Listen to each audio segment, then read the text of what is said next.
Ngiyabonga kakhulu. Umongameli namhlanje ke ubephakula ke uhlelo lethu lomnyaka ka2023 esithi agenda 2023 ukubana uzukulu wonke weZimbabwe ebekwazi ukubana thina ngomnyaka ka2023 siyenzana. Okokuqala ukhulume itheme yomnyaka. Umnyaka ka2023 sikhamba ngesithi yona citizen victory for change. Unqoba kwabantu beZimbabwe ukuze kube lenguquko.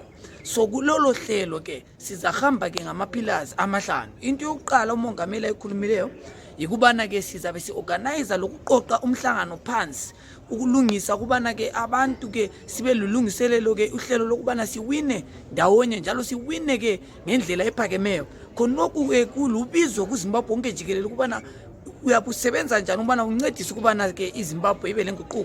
Yiko ke sibiza khona ubana abantu beregister ukuvota, bhalisa ukuvota lapho khona ke kuzabe ke kulenhlelo ezibuya ukuhlala kusukela mhla ka12 kufika mhla ka21 dinga ke kubana izeki yabi ngapho kubana ubhalise endaweni kiyo. Okwesibili umongameli ukhulume ke ngokulungiselela ke inhlelo zethu ke ikakhulu ke into esikade ama policies silo ehlolele totwa ke iNew Zimbabwe blueprint.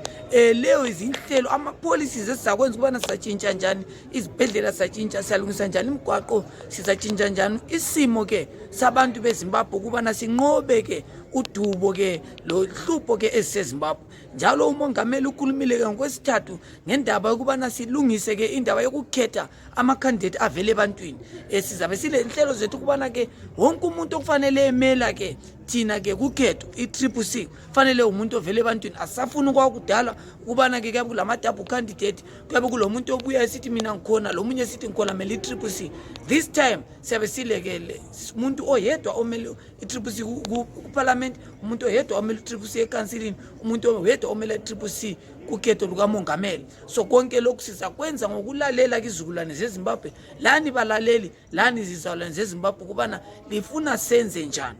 Njalo umongameli ke ukhulume ke ngendaba yokulungisisa ke uhlelo lweZimbabwe lokuwelelana lamanye amazwe esithi global agenda ukubana ke abazalwane lezi zizukulwane zeAfrika zisincedise ukubana siwine iZimbabwe ngenguquko. Yebo thina siyazinceda kodwa ke kulabanye avana besincede. Njalo ukhulume ngendaba yediaspora futhi ukubana nxa use diaspora volunteer ke ukubana ke ucontribute esithi yena ukuthi 1 bebahlanu nxa uwedwa lunganisa uqoqe abantu abahlanu ukubana bebuye bezoregister ukuvota. Yiyo ke icharge esilayo.